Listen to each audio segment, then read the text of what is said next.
You've probably heard of the ETFs SPY and QQQ, as they're among the largest ETFs in the market based on their assets under management and the amount of shares that are traded daily. But just because they are more widely known, it doesn't mean that they're the best choice. And in fact, for some, there's a super easy fix that you could do that could easily end up saving you thousands of dollars down the road. Knowing that, before we get started, my name is Sully, and all I ask is if you do find value in this video, that you consider hitting the like and subscribe button for future content like this. With that said, let's first go over what are SPY and QQQ. Now, whether you currently own or have invested into SPY or QQQ, you probably know someone that has, or you've even seen other articles or posts online, or even commercials about the Invesco QQQ. But to simply understand each, first realize that both of these investments are exchange traded funds known as ETFs, which pretty much means that they allow you to get instant exposure to many different companies all within one purchase. Now, ETFs in not that long of time just recently came into the market, with the first one being launched in 1993 that was in fact SPY, that tracks the S&P 500 and is considered the most traded ETF. But realize that ETFs have been growing at an incredible rate, where there are many different types and investors just continue to dive more and more into them. So knowing that, to sum up the benefits of investing in ETFs, first understand that they trade just like ordinary stocks, so they're very easy to buy and sell, making them very liquid investments. They also offer great diversification by holding many investments within one single purchase, which also helps reduce the downside risk, especially when compared to buying individual stocks. And not just that, but compared to mutual funds, ETFs are generally more tax efficient due to their structure, and with the right ones, they have helped many investors to build significant wealth over time. Knowing that, let's now go over a quick overview to each ETF so that you can better understand what you're even getting into. To start with SPY, this ETF is provided through State Street, where you can see it is the original S&P 500 ETF, where investors can gain cost-efficient, high liquid exposure to 500 of the largest publicly traded US-based companies via the S&P 500 index. And so currently, SPY is considered the world's most traded ETF, trading 57 million shares a day on average, giving investors extreme liquidity. Now realize when you buy SPY, you are getting access to many of the country's largest companies, such as Nvidia at 8%, then Apple, Microsoft, and many more that you've probably heard of. Which, because of that, the top sector in the fund is information technology at 35%, then financials and consumer discretionary thereafter. Not to mention, but the fund currently has a 0.0945% expense ratio, which is the cost it takes to own the fund per year, and understand that that amount is automatically taken out of your investment over time. It's not something that you're going to have to pay separately. Besides that, over the past 10 years, SPY has grown at a rate of 15.15% per year, which includes the expense ratio factored into it, and is why SPY has been known to help many investors build wealth if they've held on to it through volatile periods. So of course, SPY is a very qualified ETF to consider that easily allows you to trade the top 500 companies in the US, but now let's go over QQQ. Now, QQQ is marketed to have outperformed the S&P 500 by over 500% since its initial launching in 1999, and realize that instead of SPY tracking the S&P 500, QQQ tracks the NASDAQ 100, which gives you access to the performance of the 100 largest non-financial companies listed on the NASDAQ. And some of the top holdings also consist of Nvidia, Apple, and Microsoft, but now with even more weightings towards them than the ones from SPY, where you can see the top 10 make up roughly 53% of the entire portfolio, and that the technology sector makes up a significant amount of the fund's exposure as well. But one of the biggest reasons for creating this entire video is the cost of owning each, and for QQQ, it currently has an expense ratio of 0.2%. And so because of that, this now leads me into discussing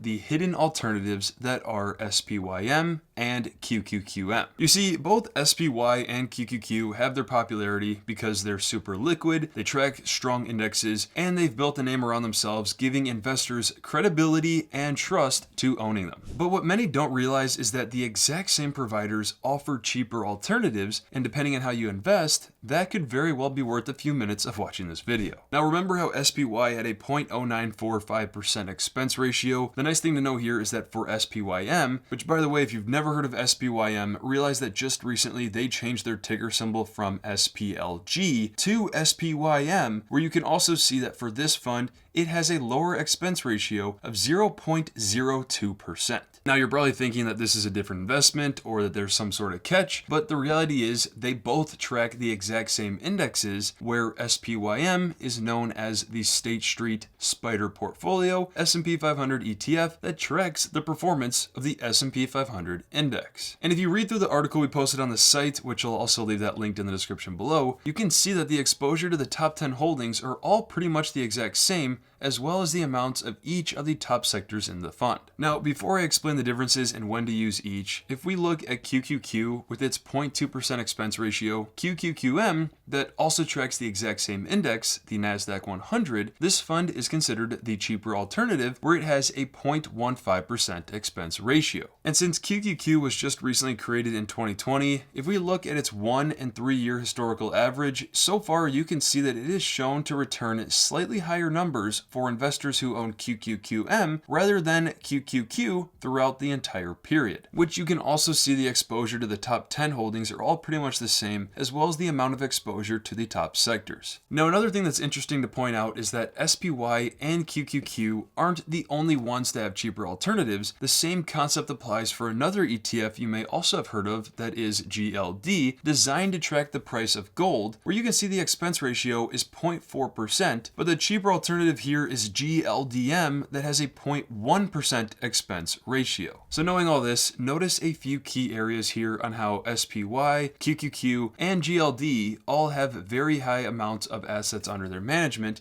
and a very high amount of liquidity based on the average daily share volume over the past 3 months. And so the reason I say hidden alternatives is because the following SPYM is much lower than SPY for both assets under management and daily shares traded, as well as QQQM that is even lower in the rankings, and crazy enough, GLDM doesn't even make the top 100. Now realize one very important thing when I say the cheaper alternative is that I'm going based off solely the expense ratio when I say that for each of the ETFs, but that actually doesn't mean it is the cheaper option for you, because that actually depends on how you invest. So to clearly explain this and why there's also both options, let's now go over when to use each. So a couple of charts that I like to better understand the difference here come directly from Bloomberg Finance, where they show the difference in cost for someone with a shorter time horizon would ideally want to choose SPY due to its lower transaction costs. You see, as of the recording of this video, SPY has a 0% 30-day median bid-ask spread, which pretty much means that because there is plenty of supply and demand from investors, the price a buyer is willing to pay for a share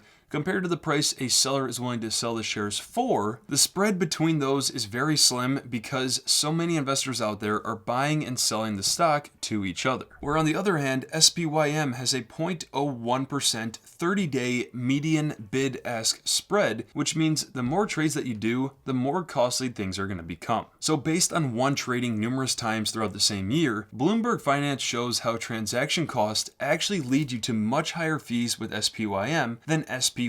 depending on how often you trade. Where if we look at the impact of someone with a longer time horizon, say 10 years, the total cumulative cost of ownership for SPYM rather than SPY saves an investor greatly. So to simply break down the difference between SPY and SPYM, if your investment priority is to minimize liquidity cost, you would choose SPY, or if it is to minimize holding costs long term, SPYM is the better option. Now this exact same concept applies to QQQ and QQQM, where QQQM is better for long-term investors. That especially makes sense if you're building retirement accounts like IRAs or 401ks over time, and you're not frequently trading stocks, or say you're dollar cost averaging with fixed contributions, or you prioritize for a buy and hold portfolio, or you're starting young with decades of time for savings on the fees. Or on top of that, if you are forced to buy fractional shares, we mention that because QQQM has a share price in the 200s, where QQQ is in the 600s. SPY and SPYM also have a very similar impact here because SPY is in the $600 range and SPYM is actually under $100. Even GLD is almost $400 per share compared to GLDM that is under $100. So like I said, if your broker does not allow fractional shares, the difference here can make things a lot simpler, especially if you're dollar cost averaging or investing over time. You may as well go with the cheaper alternative. But realize that the investments like QQQ or SPY,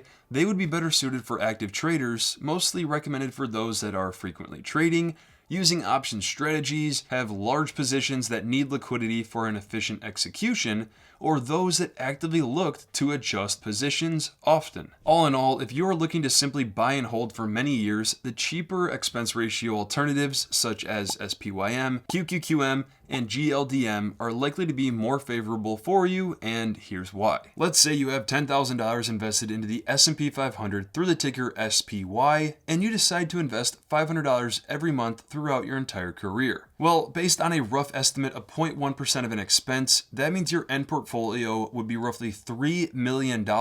and the total cost throughout this entire time would have been about $87,000 in total fees. But truth be told, if you simply typed one more letter and bought SPYM throughout your entire career instead, being an expense ratio of 0.02% compared to 0.1%, you would end up having roughly $70,000 more in your pocket, because your total cost after all the years would now only be $17,000 instead. Which, by the way, if you are finding this video helpful, don't forget to hit the like and subscribe button for future content like this. Now, one more very important thing to understand here is that if you currently own a fund like SPY or QQQ in a taxable account, selling to make the switch to QQM or SPYM will trigger capital gains. So if you have gains that would be triggered, it likely wouldn't be worth making the switch. But I will say, if you have losses, you could benefit from tax loss harvesting so that those losses could offset other gains that you may have. All in all, both versions are great investments that provide great diversification, whether you want the S&P 500 or the NASDAQ 100. But I will mention one fact is that there is a fairly large overlap of 53% by weight between the two funds, and that is because many of the top holdings are very similar. But in the end, understand that if you are one looking to build long-term wealth through consistent contributions, that SPYM or QQQM are likely to be your better bet than the other alternative. Where if you are one trading frequently or using options, the lower transaction costs with investments like SPY or QQQ due to its higher liquidity are likely to be the better option. Now, if you want to see more content on this topic, I'll have direct links below to further articles and even other videos posted on the Invest Lane channel, which I'll also leave an entire index fund cheat sheet I created in the description below for you. If you want to check that out, that is completely free. And not to mention, but if you want to check out some of the top brokerage accounts or even high yield savings accounts that are currently available in the market, I'll also have direct links below for them as well. End of the day, I want you to do what's best for your finances, but do know that depending on the ones you choose, I may earn a commission for it,